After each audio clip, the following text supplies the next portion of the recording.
Okay शिशु अनंत दास तेने शिशु अनंत दास तेणु शिशु अनंत दास थे षोडश शताब्दीर सन्थ साधक अटंती। ओके तेणु सन्थ साधक मध्य आम शिशु अनंत दास को देखा पाइबा। तेणु गजपति प्रताप रुद्र देव और श्री चैतन्यर समकालीन थिले बोली जनाए। तेणु पंचसखा मानक मध्य से थिले सर्वकनिष्ठ साधक अटंती हूँ शिशु अनंत दास।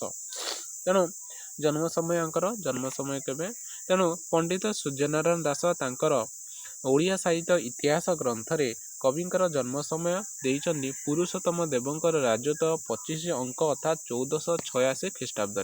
ओके तेणु देवेंद्र महांती कहते कि पंचसखा साहित्य देवेंद्र महांती जो पंचसखा साहित्य पुस्तक रही से ग्रंथ शिशु अनंत दासंकर जन्म समय को से 1493 साल बोली कहते। सुरेंद्र महांती मतरे शिशु अनंत को षोडश शताब्दी बोली कहते। बंशीधर महांती तांकर जन्म समय को 1486 ख्रीष्टाब्द बोली उल्लेखन करते। चित्तरंजन दास पंचसखा समय को 1500 रु 1550 पर्यंत ग्रहण करछंती और शिशु अनंत दासंकर जन्म समय को 1486 बोली ये ग्रहण करुछंती। एवं नटवर सामंतरायकर जो सखाहीन पंचसखा जो पुस्तक रही से सखाहीन पंचसखा पुस्तक शिशु अनंत को अष्टादश शताब्दी बोली ग्रहण करछंती। मन रखिबो। ओके तांकर जन्मस्थान शिशु अनंत दासंकर जन्मस्थान कौटी रही तेरे शिशु अनंत पुरी जिला अंतर्गत कोठदेश प्रंगणा स्थित बोली पाटणार जन्म ग्रहण करते। तेणु कवि एठी लिखिछन्ते एकाम्र वन तुलसी विश्राम धाम क्षेत्र और सिद्धि प्रणाली है। तेने एकाम्र क्षेत्र में तुलसी वन से जन्म स्थान बोली कहते। तेणु सुदर्शन दास तांकर 84 आज्ञा शिशु अनंत जन्मस्थान बालीपड़ा बोली से कहुई। से लिखिं सूर्य कूल उत्पन्न शिशु अनंत बोली नाम बालीपड़े घर करी अछंती से स्थान आवरी। तेने शिशु अनंत दास सूर्य वंश जन्म ग्रहण करते एवं बालीपड़े जन्मस्थान। शिशु अनंत भणिता थिबा एक ग्रंथ तत्वपूर्ण नेमाल गादीर शिशु अनंत प्रकृत भाषा ग्रंथ रचना करुवार उल्लेखन मिले। पितामाता शिशु अनंत दास पितामाता किए उदेवाखर ग्रंथरे शिशु अनंत दास निजर पितामाता नाम कपिल मुनि एवं गौरी देवी भाव नाम देइछन्ति। धाम क्षेत्र और सिद्ध प्रणाली मतरे तांकर पिता होउचन्ति जनार्दन एवं माता होउचन्ति कामाक्षी। वंश एवं कुल शिशु अनंत वंश और कुल हूँ सूर्यवंश बोली से बहुत स्थान उल्लेखन करछन्ति। उदय कहानी से कहते सूर्यवंशजात शिशु अनंत रमानंद संप्रदाय रे महंत। तेणु से सूर्यवंश जन्म ग्रहण करते एवं से कौ संप्रदाय थे रमानंद संप्रदाय देखा मिले।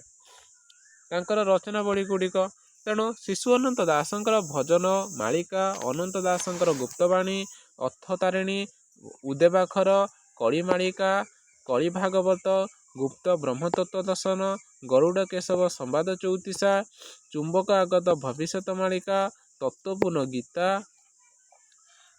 ता सहित तमर तांडव रास पद्म कल्पतरु पद्मपोथी पद्मवन रास ब्रह्म पार्थिव और तत्वसार गीता भजन मुक्ति भक्ति मुक्ति दायक गीता भविष्यत तत्व लेखन मोह कल्प तत्व टीका ब्रह्म शब्द ब्रह्म बा सुप्रकाश शिशु अनंतर ज्ञान लहरी शून्य नाम भेद शून्यरास सिद्धि ज्ञान संसार रे तत्वबोध लेखन हेतु उदय भागवत। तेने ये सब रचना गुड़िक शिशु अनंत केतेक स्थल अनंत दास द्विज अनंत शूद्र अनंत एवं अनंत नंद दास नाम भणिता थिबार जना जाए। ओके तांकर हेतु उदय भागवत तेने ये जो शिशु अनंत दासंकर जो हेतु उदय भागवत रही ये ग्रंथ 10 गोटी अध्याय रचना करा जायछि। यह एक तत्वमूलक ग्रंथ अटे। एथिरे ओडिसी वैष्णव मानकर ज्ञान मिश्र भक्ति प्रेम भक्ति एवं बौद्ध धर्म दर्शन रे विचार एवं पिंड ब्रह्मांड तत्व विषय वर्णना कराई। तेणु हेतु आ मनर कथोपकथन रे ए ग्रंथ री परिकल्पना करा जायछि। तांकर रही गुप्त टीका ग्रंथ तेणु ये ग्रंथटी अप्रकाशित रही यार अन्य नाम हूँ जंत्र टीका। तेणु डॉक्टर बंशीधर महांती ଏହି ଗ୍ରନ୍ଥ ଉପରେ ଆଲୋଚନା କରିଛନ୍ତି। ଗ୍ରନ୍ଥର ଆରମ୍ଭରେ କବି ଭଗବାନଙ୍କର ବନ୍ଦନା କରିଛନ୍ତି ଏବଂ ଏଠିରେ କବି ଗୁପ୍ତ ଟୀକାରେ ସୃଷ୍ଟି ତତ୍ତ୍ୱର ବର୍ଣ୍ଣନା, ଶରୀର ମଧ୍ୟରେ ଜୀବ ପରମ ନିଦ୍ରା ଓ ଜାଗରଣର ଲୀଳା, ଯୋଗ ସାଧନାରେ ବିଭିନ୍ନ ଛନ୍ଦ ଏବଂ ଆସନ, ଶିଶୁବେଦ ସିଦ୍ଧାଚାର୍ଯ୍ୟ ପରମ୍ପରା, 64 ଯୋଗିନୀ ପ୍ରସଙ୍ଗ, ବିଭିନ୍ନ ଧର୍ମ ମତବାଦ, 10 ଅବତାର ପ୍ରସଙ୍ଗ ଓ ଶରୀର ତତ୍ତ୍ୱାଦି କବି ପ୍ରାଞ୍ଜଳ ଭାବରେ ପ୍ରକାଶ କରିଛନ୍ତି। ତେଣୁ ଜୀବ ଓ ପରମ ପ୍ରସଙ୍ଗରେ ରାଧାକୃଷ୍ଣ ତତ୍ତ୍ୱ ଏହି ରଚନାରେ ବର୍ଣ୍ଣନା କରାଯାଇଛି। ତାଙ୍କର ରାସ 1967 ମସିହାରେ ଭାରତୀ ମହିମା କଟକ କର୍ତ୍ତୃକ ପ୍ରକାଶିତ ରାସମାଳା ଗ୍ରନ୍ଥରେ ଶିଶୁ ଅନନ୍ତଙ୍କ ନାମରେ ଭଣତି ଥିବା 2 ଗୋଟି ରାସର 2 ଗୋଟି ଅଧ୍ୟାୟ ରହିଛି। ପ୍ରଥମ ଅଧ୍ୟାୟର ନାମ ହେଉଛି ପଦ୍ମବନ ରାସ, ଦ୍ୱିତୀୟ ଅଧ୍ୟାୟର ନାମ ହେଉଛି ଠୁଳ ଶୂନ୍ୟ ରାସ। ପଦ୍ମବନ ରାସର ପ୍ରଥମ ଅଧ୍ୟାୟରେ କବି ବର୍ଣ୍ଣନା କରିଛନ୍ତି ନୀଳ କନ୍ଦରରେ ରାସଲୀଳା ସନ୍ଦର୍ଶନ କରି ସେ ବିହୁଳିତ ହୋଇଛନ୍ତି ଓ ଶ୍ରୀକ୍ଷେତ୍ରରେ ମଧ୍ୟ ବର୍ଣ୍ଣନା ରହିଛି।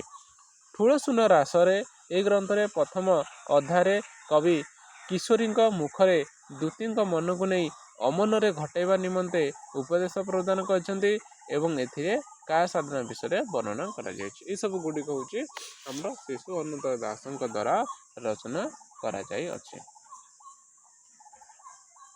ତାହେଲେ ଆମେ ଯେତିକି ପଢ଼ିକି ଆସିଲେ ଠିକ୍ ଅଛି।